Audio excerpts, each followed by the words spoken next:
It's got it marked. So here's our school district. That's when I go. Gives me the boundaries, I can see it. I can see who wants to, which would be property. But. Anyway, so I was looking up.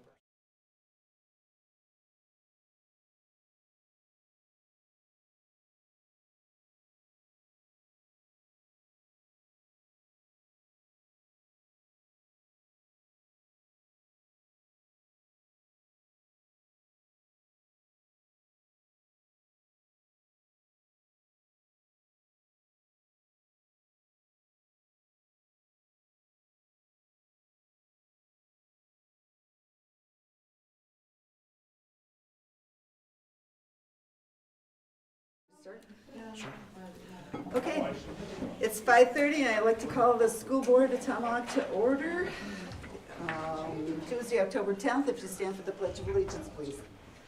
I pledge allegiance to the flag of the United States of America and to the republic for which it stands, one nation, under God, indivisible, with liberty and justice for all. Okay, welcome everyone. Cody, would you take a roll call, please? Yep. Haithman, Here. Huseby, Hirsch, Here. Kissinger Wolf, Here. Long, Scuball, Yes. Swente, Here. Baloo, Here. Zimmerman. Okay, we have a quorum. I'm looking for adoption of the agenda as presented. I so move, Screwball.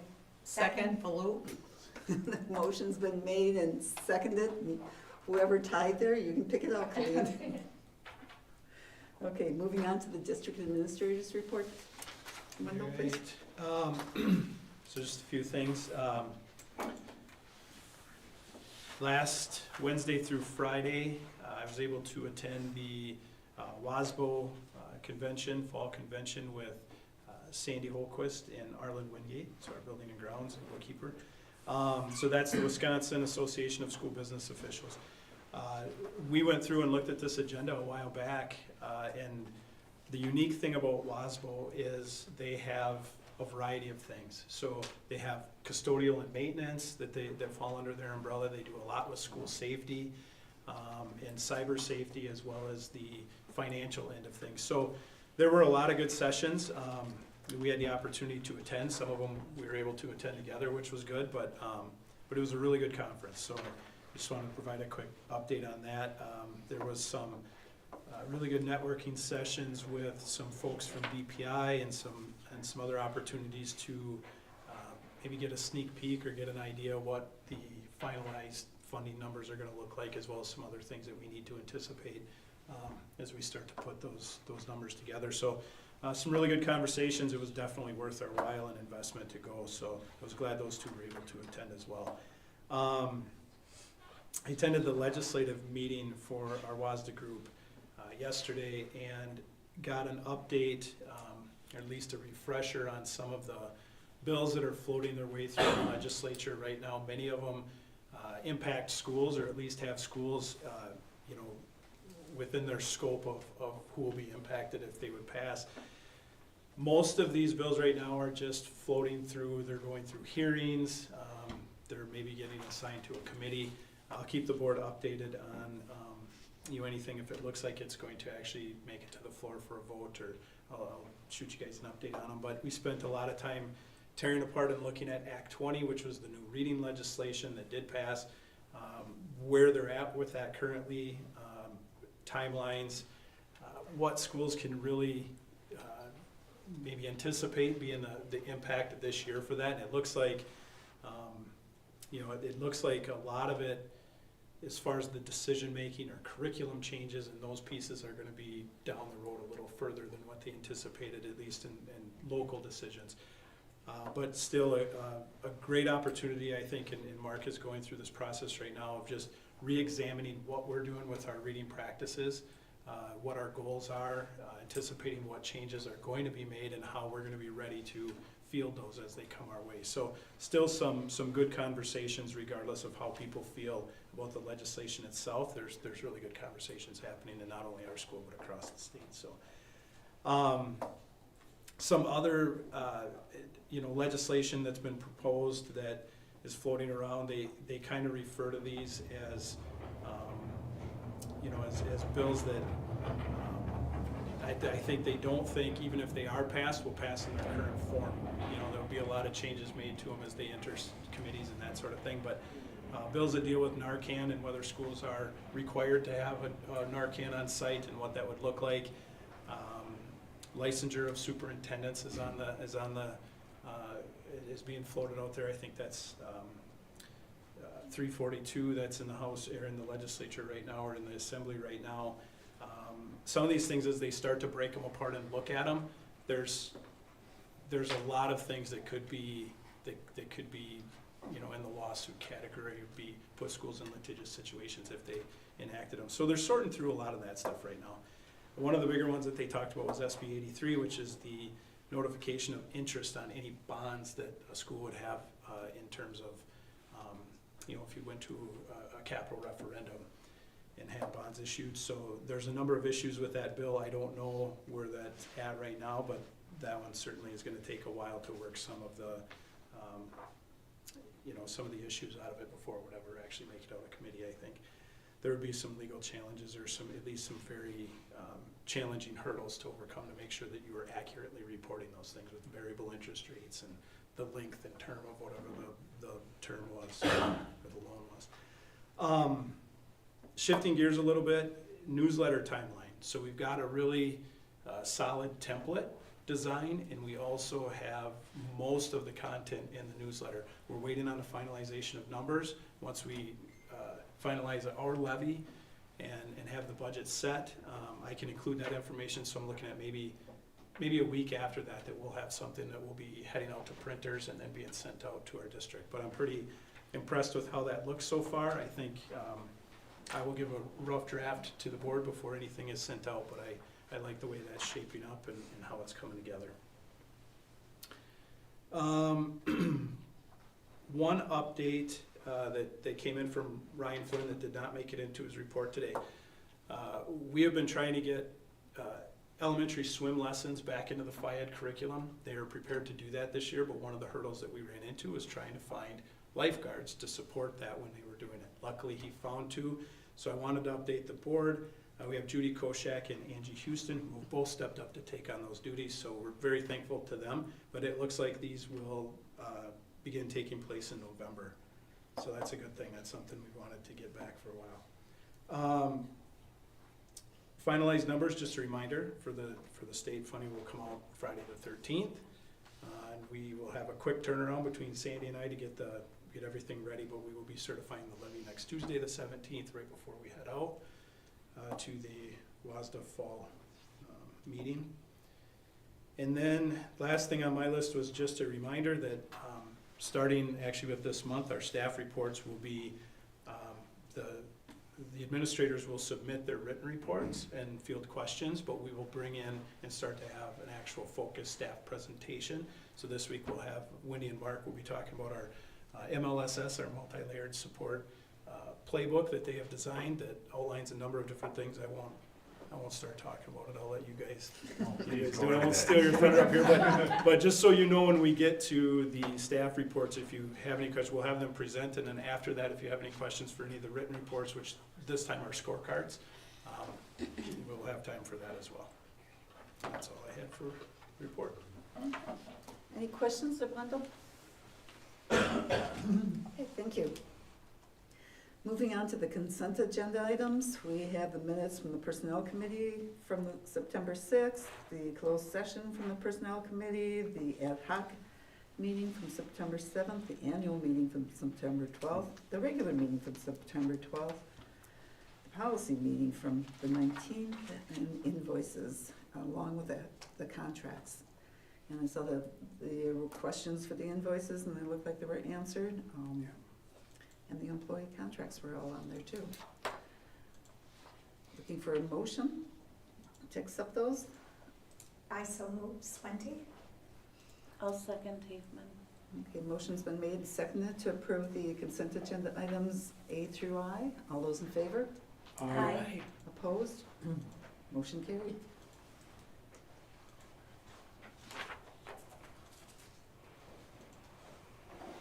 Staff reports. You You know, or whatever. You want us to do the MLSS first? Or what, how, Yeah, whatever. yeah, you guys can go ahead and for present it. and then we can, Okay, Mark's picking up.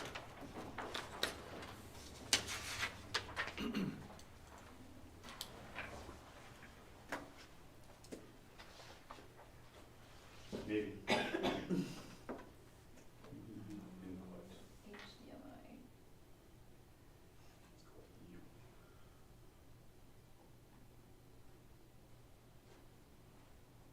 Drum roll. Oh. go to it's the PC slide, oh, that's one you're on. That's the right one. I think that's the right one. Yeah, we're in Austria. Oh, nope, we're in Polynesia. Bali. Oh, Oh, there it is. Okay. You might have to, if you want it on that one, too, you might have to stand over there and hit it. Oh, like That's- this. Got it. Sorry.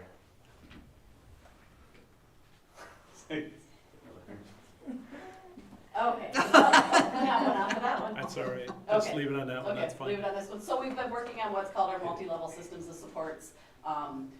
We started last year, Teresa and I started working with some reps from CSUN with our administrative team, looking at our academic and behavioral supports, what systems and structures we had in place, and making sure that that's all aligned and accessible to staff when they needed help or had questions. So putting that in one spot. So we had made what we call the playbook. So we organized all the things that you see on that black bar on the top where it says screening timeline, goals, team meetings, structures, strategies. We organized it in there. Mark joined our team and he has this fabulous Canvas skill and that he brought with. So he took what we did on a Canvas page. So now we can access it that way and linked it into our website. So if you go to the staff links from the website, you can go on the MLSS.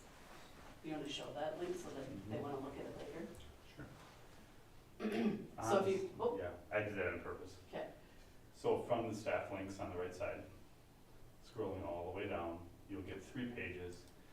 The TSS, the TST, inclusive instruction, mathematics, and MLSS. so we click on the MLSS, this comes up. So that bar at the top shows our screening timeline for all of our assessments. So if you click on the screening timeline, that will show when all of our academic and social emotional screeners take place throughout the year. So teachers can look and see, okay, when is this screener coming up? What's the window? How long do I have to finish that? Okay? So then if we go back and then we can look at our goals, which links it to our strategic plan that we worked on. So if people want to check out and see does all this align, this is where all the things come in, and then there's links to each one of those goals as well with the strategic plan. And then teams and meetings, it talks about our district structure for teams from the district leadership team, the building leadership team, collaborative teams within the grade level and content areas, our learning support teams, student support teams, which is new as part of this process. We haven't done it before and had an organized structure for that, so now we've identified that when we have questions, which Mark will share that part later, and then it shows how all those processes are linked together and the layers of that through that graphic. And then as far as our structures that we have in place, we are currently working on co-teaching structures to align special education and other content to create access and then the use of data for instructional delivery. Our positive behavior interventions and supports, our PBIS, is in place at all buildings, and then our win time is also in place at all buildings, and they have different names in some building, but it's basically the same structure. And there's links to that. Our strategies, it links strategies, both academic and behavioral, so if teachers are looking for strategies or people want to know what type of things we're doing with students, you can click on those and it will talk about the strategy and give links and videos and all kinds of resources. And then how do I, if people have questions, here's links to all of our different systems and forms. So if they're looking for help in it, they just click on it and it will hook them up to that spot. So it's kind of a one-stop shop for, okay, who do I go to if I need help with this? Or what's the support system here? When is the fast bridge screening? When is the next window? And then I will let Mark talk about now we have a student that comes up, if they're having concerns academically or behaviorally, this is our process that is in place. So, yeah, I mean, obviously with all this stuff, it's always a working document, because we're always changing it, always modifying it, taking teacher suggestions and trying to improve it a little bit here and there. But the big one for us was, most people are familiar with a tier 1 to tier 2 or tier 3 structure if you're in academics. Tier 1 is what we do for every single child, it's the core instruction piece. Tier 2, but with tier 1, we go back a step, with tier 1, we have students who need support, and we have to find ways to support them, and that's where the WIN structures and the PBIS structures come really into play. When you get to a tier 2, you have multiple phases that have to happen within tier 2. So what we decided to do was, it always gets confusing talking to teachers saying, is it tier 2 phase 1? Is it tier 2 phase 2? Where are we at in this process? So we said, let's get rid of the word tier. It's still on the left side where the pyramid is, but we just said it's level 1, level 2, level 3, level 4, level 5. That's the whole process. And then what level are we at? So level 1 is what teachers do. They do it every single day. They do the excellence in the classroom.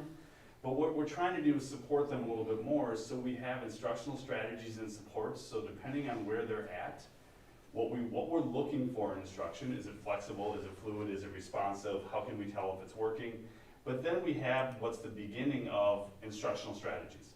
So if I have a student who is struggling in a certain way, a lot of times teachers have this, if you've been teaching for a long time, you have this immense toolbox that you just drag along with you as you teach every day. But especially our younger teachers, which we have a lot of them, they don't have a very deep toolbox at all. They may have a wrench, and the wrench doesn't always fit. So what we're trying to do is give them some other ideas. Instead of going to Google, go to this site. And on this site, these are videos of the actual strategy being implemented. So it's a way to kind of prep them. And what we found is that for our teachers who have a lot more experience, they go to the site and go, oh, I totally forgot about that. And then they go there because it's prompting them in different ways. We have the exact same setup for behavior. So these are level 1 behavior strategies and supports. And from here, it drills down, and I don't know, Wendy, if you want to go more into this Yeah, part. you can click on one just to show us that there's multiple options. So setting events are what happens before a behavior or a concern occurs. So these are things that you can do when you know somebody has a problem to set up the situation for success. So these are things to do before an event happens. And then if you go back to the next level, so it's both setting event, scroll down a little bit, and then the antecedents, again, antecedent setting event is kind of the same thing, but it's another link for strategies, and then maintaining consequences as well. So consequences can be positive and consequences can be negative, but it gives them, when you link those, then it gives you a menu, like the academic ones, of supports as well. So as we do that, and that's I think what's important, is there's a lot of text on these pages. And there's a lot of text because none of this is easy. We know that when kids struggle, there's multitudes of ways to go and support them and work with them. So we try to cover all those different ways, but obviously that creates a lot of text in many situations. Every teacher right now is in level 1. So there's no students, except for unless they were carried through from last year, that are actually past level 1 at this point, because level 1 lasts 6 to 8 weeks. We want to give every child the full, robust core 1 instruction, because we want to see if tier 1 is working for them before we try something different. Very, very, very quickly, we're going to move into tier 2 or level 2. I still do that. Yeah, like we're talking days at this point. Yeah. And at that The first point, round will be done. what teachers need to do is they've tried tier 1 supports. They've already tried to work with them and win. They've done some small grouping. They've tried differentiated strategies. They're doing a whole bunch of things, but we're just not seeing success. The child is still struggling significantly. So now what they do is they submit a very simple form in EduClimber, it's kind of our data program. And what happens is that comes to the principal, it goes to the guidance counselor of the building. It might go to a specialist, whether it be a literacy or a math specialist. And at that point, that team convenes the SST team. Student study team. Otherwise I say it's a student study team. Sorry, we had a lot of these meetings and I kept saying that, so it's become a running joke. And at that point, that team now convenes and says, okay, what are we doing for this child? Because now we don't have one head working on it, we have multiple people at the table who are trying to figure out how we can best support this child. So in that, Sometimes, yeah, go ahead. so in that initial request, the teacher then will identify what their concerns Mhm. are. Math, reading, writing, Yep. behavior, whatever their concerns are, it goes to the principal and the counselor because they're the ones that get the calls from the parents and the teachers. And then they determine who needs to be at the team. So if there's a math concern, but not a reading concern, then they'd invite Lori Tracy to come. If there's a behavioral concern, it's elementary, he might invite Linda Van Strydock to come. Or, so they look at who is directly involved in that. And then the parent is also important part is the parent is part of the process. Good. If it gets to this point, it can't go to the next step unless you've talked to that parent. Well, and you can't even go to this step until the teacher's made a contact with the parent. So that's the first right of refusal basically, is if a form gets submitted but there's no parent contact, it goes right back to the teacher saying, we're not stepping in this one until you have communications with the parent, because they have every right to know at this point. So level 2 support, each of those links underneath are different than the ones previously. Even though they say instructional strategies and behavior strategies, they're now level 2 instructional strategies and behavioral strategies. So the intensity of the intervention changes a little bit. Once you get to level 3, we're now not necessarily we're not going to special ed yet, which is the common misnomer. It's more, we're getting more data. So this is the first time we actually start progress monitoring and taking weekly data or bi-weekly data on kids. We're doing that because you push it off because you want to try everything possible, because the path to special ed should not be a fix. It should be the last effort that we're making at that point. So that's level 3, which we're not even close to at this point. We're probably somewhere around December. We'll find our way to level 3 for a certain population of child. Level 4 is after 6 to 8 weeks of progress monitoring, where now it gets to a possible referral. And then level 5 is where there's modifications to the data. So now we have some significant issues going on, or some significant things that we have to work with, and we really start to change what the structure of the day looks like for the child. Meaning their access to regular ed, because then they would be at that level. And then the other thing that we've done with this is we've gone, you don't get a very many referrals at the high school level because typically you've caught them by then. But there are kids that develop some concerns or something happens. But we have gone and trained and worked with each of the elementary grade level teams. So all the staff have been trained at the elementary, and then at the middle school, we also met with the grade level teams there. And then we went through the administrative staff with it as well. So all the buildings have been. Well, and to both Stacy and guys' credit, they're at all the meetings also. So there's the purpose being that there's consistency in the messaging and how it's implemented, so that we all speak the same language in the process. Because anytime you change a strategy or a structure, you have to have the consistency of that foundation, and it's been a pretty collective effort on this one. And then the first couple meetings, as the building principals and counselors are getting used to it, either Mark or I will attend to help them work through that process and help them take notes in the forms. And then the nice thing is too, is it keeps a record of it, so say the interventions work, they're doing well, 2 years from now, these kids start struggling again, there it is on that list again. Oh, I can see they tried this before, do we need to do something differently? So it keeps, instead of having in this cube file that gets passed up, or, do we keep track of it on a Google Doc somewhere, it's all in one place, so it travels with the kid instead of losing interventions that we put in. And the other beautiful part that we really haven't experienced yet and won't until the end of the year is because it's all in one house, we actually can figure out which interventions are working globally. So we can say that this particular intervention was successful, but this one, we used it a whole lot, but very few kids progressed. So it tells us the quality of some of our interventions too. Because within those forms, then they have check boxes of which interventions they tried, so it gives us additional data to see if what we're doing is working. So that's it. Questions? I have a question. So you said in a few days you're moving to level 2? Well, Potentially, we but- open up the possibility to even submit a bid request. So there's gonna be a lot of submitting of requests, Potentially. It's potential. and these meetings take place in the evening, or when parents are available, or? Well, the initial ones, yes, we try to figure out how to structure them. I think, I'm kind of 50-50 on how many we're gonna get. I think we're gonna get a handful. And by that, it might be 2 handfuls. But at the same time, I don't think it's gonna be the flood that people think it is, because one of the messages that we were pretty clear in saying is, if you have a class of 20 kids and you're looking at 6 of them to submit for a request for support, that's not an intervention thing, that's a core issue. So that deals with what's going on in the classroom, and we need to figure out how to push in for support instead of the traditional pull out for support at that point, because we can't handle, there isn't a district that can handle 25, 30, 40% of the kids needing intervention support.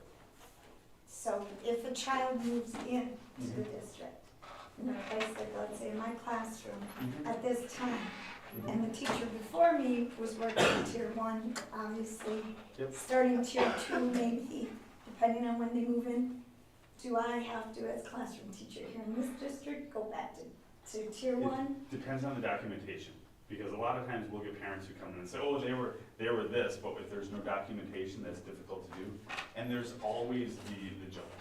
I mean, so the honest answer, if you were a teacher in the district right now, I would look at you and say, yeah, I want to see 6 to 8 weeks of tier 1, and let's support you in that process. However, if the student is significantly struggling and it's obvious they're significantly struggling, yes, we're gonna move that process faster because we know there's certain circumstances there. So every time we look at a system, the system is meant for the majority of kids, but it's never for that small population of child because there's always extenuating circumstances. And we always do a records review of when the students come in, so we look at any documentation that comes with, if a concern comes up, you know, say Stacy has a student that moves in and she had a concern because we're seeing some things like popping up regularly, she could contact that previous school and say, hey, you know, this is what we're seeing, did you have any data on this that didn't get sent? And so we just follow through on that. But if data is sent, we continue on the process that they're on. Because we trust that the other district did their due diligence also. So this is a pretty standard practice across schools? A lot of what we're doing is really just clarifying what was already in place. We had We've been doing this it for a in while. several different places, Mhm. and we put it together so it's more easily accessible, and the consistency is the important part, Nice. so, that's it. Any questions? No, I applaud the parental involvement and consistency. Those 2 key factors alone are gonna make big strides. No, and I like your Like you website. said, it's a work in progress. First, you Oh, will find some absolutely. glitches, like, this didn't work so well, let's tweak this, you know? I applaud that, What? And the website looks very nice too. yeah. I applaud. Oh, because I stood up there, Any other staff I didn't know if I reports? needed to look at it or not. Not oral, but if there's any questions for anybody based on what they had submitted. We had all the scorecards from the schools and that type of thing. Any questions for that? Or from the reports that we had from Mark or Ryan? I had to think of the other one. In fact, they both submitted scorecards as well. Yeah. Are you asking Jen for everybody? Does anybody here have any questions for the board, for the principals, for the staff reports? Yes, I had a question. A lot of the staff, or the principals are using the team, I gotta find that now.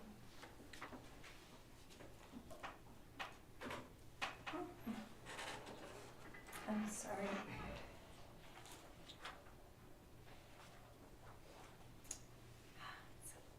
Go to a team for,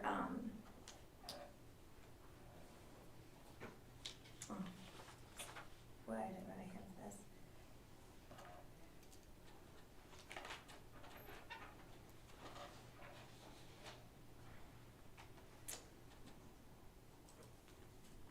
Forget it, I guess I'll just, It's okay. If you think of it, come back. Yeah, it's Come okay. back to it.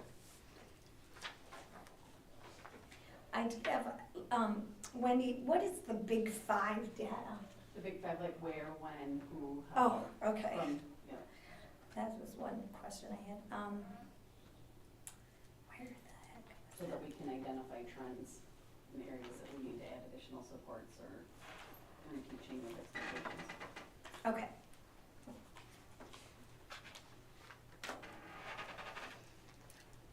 No other questions? Okay. If you think of something, Ann, we'll come back to it. Okay. Okay. Okay, item 9, revisions to the 23-24 district calendar. Pretty simple revisions. For the past few years, what we've been doing with our parent-teacher conferences is trying to host both a hybrid and an in-person session. We've had pretty good luck, pretty good feedback from families with that. So, but the change was never actually documented on our calendar. We still had the 2 evenings and that sort of thing. So I wanted to make sure that that was just to eliminate any confusion. We always send out communication on what we're doing a few weeks in advance, so our families know, our staff are aware. But I wanted to just get that reflected here. It did cause, a little bit of a change, so I thought it was necessary to bring it to the board. But what we're really looking at is November 6th through the 16th. And I think that's attached there. So you'll see there's like a lighter green and a darker green to reflect what days there are optional days for scheduling of virtual conferences. And then the in-person session will be November 9th from, we did change that, from 5 to 7 p.m. 4 to 7 p.m., I'm sorry, 4 to 7 p.m. that evening. And then, which is a change as well. We used to do 5 to 8 p.m., but we found that typically we would have a lot of people here early trying to meet with folks, and after 7 o'clock everything was really getting pretty quiet, so we just bumped it forward to try to meet what we see as the times that people are utilizing. And then in February we're looking at the 5th through the 9th. This is a little shorter turnaround, but we would back up, the 5th through the 8th would be virtual and the in-person session, and obviously we can extend that out for the virtual sessions on either side of that, but those were the days that we had in place there. Okay, well, thank you. Question? Did we have any action on that? And we're looking for a motion to approve the revisions to the 23-24 district calendar. So moved, Kirsch. Second, Baloo. Motion's been made and seconded for the revisions to the district calendar. All those in favor? Aye. Opposed? Hearing none, motion carried. Okay, item 10, the third Friday of September count. Okay, third Friday count numbers have been submitted. We are down 62 students from this time last year. So digging into these numbers a little bit to figure out really where the discrepancy lies. And what we're seeing is the number of withdrawals, the number of students who withdraw from our district either for homeschool reasons, or they might go to a virtual option instead, or possibly they just move out of our district. Those numbers have stayed very similar to what we saw a year ago. Not a lot of change. Where we are seeing less numbers is on the opposite side of things. It's the numbers of people entering our district. So we are down in just about every category. So the ones that have re-entered our district from homeschool, we're down slightly in that category. We had 10 last year, we had 5 this year. The biggest change is we had a graduating class of around 85 students, and we have incoming 4K at 40 currently. We have more kids than that in 4K, but the new students, not the ones coming from early childhood, but the new students in there is about 40. So we see a big change there. We also, we had 15 kids that have come over from St. Mary's. Last year we had 16, so 1 less there. But we had 98 that came in from other schools that moved into our district, or they came in from virtual last year, and this year we have 72. So those are the big discrepancies in numbers leading to that. Like I said, it's not people leaving our district, which is good. It's just that we're seeing that this year. Hopefully that's not a trend. Hopefully it's a 1-year anomaly that we see with a smaller class size, but nonetheless, this is definitely something that many school districts across our state, in fact statewide, is dealing with continued declining enrollment. And so we'll be talking about a number of strategies and different things that we can do that maybe help mitigate that number. Obviously, families that move out of our district for various reasons is something that's beyond our control, but looking at our number of homeschool students, the options we have available to them, as well as some other options. One question, I wonder, when a family moves out, is there contact made by the district to see if the student is indeed enrolled someplace or what they're doing for their education? Yeah, typically we get a records request from the district that they enroll in. But if you don't, is there still follow-up if there's no records request? If we don't hear anything? Yes, if they don't hear anything. Well, we would start to reach out and try to Okay. find out, because it would become a documented truancy issue. Right, that's They're not another here. question. Yeah, okay. Sometimes that can be difficult, especially if a student moves to a different state. And we Okay. don't get, tracking them down can be a challenge I sometimes. so. agree with you. Do you ever compare birth rates? The declining birth rates over the years too. Well, that's Yeah, statewide because I too. know I've seen that through the years.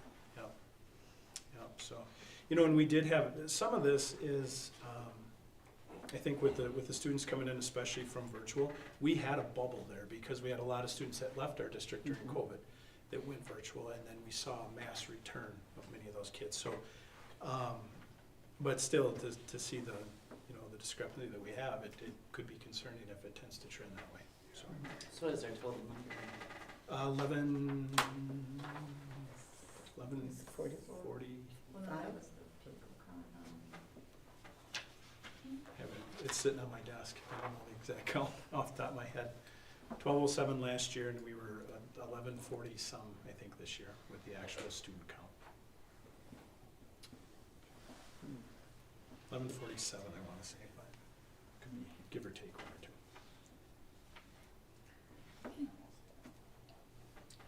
Any other questions? Okay, no actions needed on that? Okay. Moving on to item 11, approval of the final allocation of the Jewel lawsuit settlement. Okay, so just a reminder, the Jewel was a class action lawsuit. There were hundreds of schools that were involved in this nationwide. Initially, we believed we had communication that our settlement from this would be in somewhere upward of 20,000. And then that was reduced, and like many of these class action lawsuits, it came down to a settlement, right? Rather than going through the appeal process and all of these other things, they settled. So our final settlement is $6,693. So that, we've already had the update or the approval to claim these funds, but this would be the final claim. So I'll have a DocuSign that once I get board approval on this, I can complete that process, and then they'll release the funds to us shortly. But significantly less than what we anticipated we were going to get. Any questions of Wendell? Concerns? Okay, I'm looking for a motion to approve the final allocation of the Jewel lawsuit settlement. Swanky, so moved. And a second? Kirsch, second. First and second have been made. All those in favor? Aye. Opposed? Hearing none, motion carried. Okay. Item 12, approval of the second reading of the following policies, and those are items A through I. I'm not going to go through all those numbers, but these were the policies that were new policies at the last meeting that the board presented. And we have to do a second reading on them. Any questions, comments? Okay, looking for a motion to approve the second reading of the policies listed on the agenda, item 12, A through I. I so move, school ball. And the second? Second, Falou. Motion's been made and second. All those in favor? Aye. Opposed? Hearing none, motion carried. And the policy committee also met, and we've got another batch on here for you. And these are basically revisions that are going on. Item 13, policies A through J. One more extra one in there, so I'm gonna throw this out. Any questions on any of these? I have a notation that needs to be corrected in policy 0142.1, the electoral process. The very first sentence of that is incorrect. It's incorrect. With the revisions, it states the board elections are held before the spring election on the first Tuesday in April in a manner that is consistent with state law. We don't hold elections before the spring election. So it's a grammatical error that's there that needs to be corrected. So it was just making a note that that needs to be clarified. that, You know, we don't hold board elections prior to the spring election. That is, Oh, for the officers, or no? no, this Oh, says for- electoral process. It's electoral. Members of the, but it should say, it did say members of the board elections are held, or previously it said members of the board shall be elected annually at the spring election on the first Tuesday in April in a manner that is consistent with state laws. And the way it's reading with the revisions, it says, board elections are held before the spring election on the first Tuesday in April 9th, which is incorrect. So we need to make that sentence correct. Mhm. So, yeah. Well, board elections are held at the spring election, the first Tuesday, or however you want to say that, but the way it's written is wrong.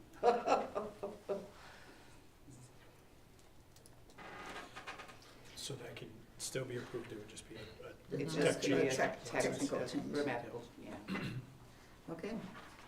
Any other questions on any of the other policies? Okay, then looking for a motion to approve the revisions to the policies I listed as item 13A through J. I so move for Lou.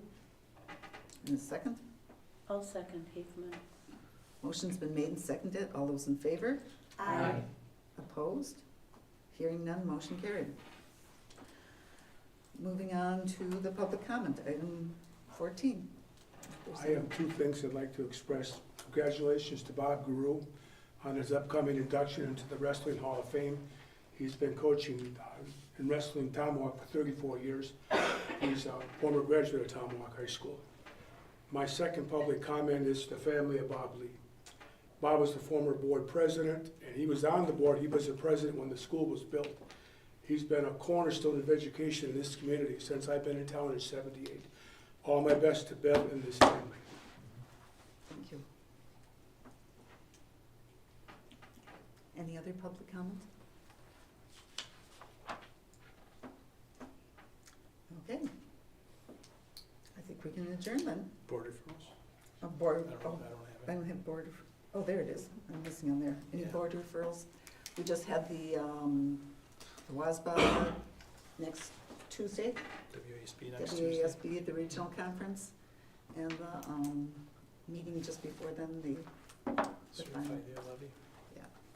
Just a reminder on that. 5:30 worked okay for everyone, so, I like 5:30. okay. And you guys can go home? Is it dark yet? No. Okay. Okay, we'll adjourn then. That's it. Or did you come up with anything? No, motion to adjourn? I don't think we need a motion to Okay. adjourn. Adjourn it. And we have a policy meeting later in the month? Wow. Yeah. I don't have a calendar. Oh, my. It's on How the, about that, huh? That's how they. Wow. Yeah, that's, Look at. no, I know. Only that. Colleen?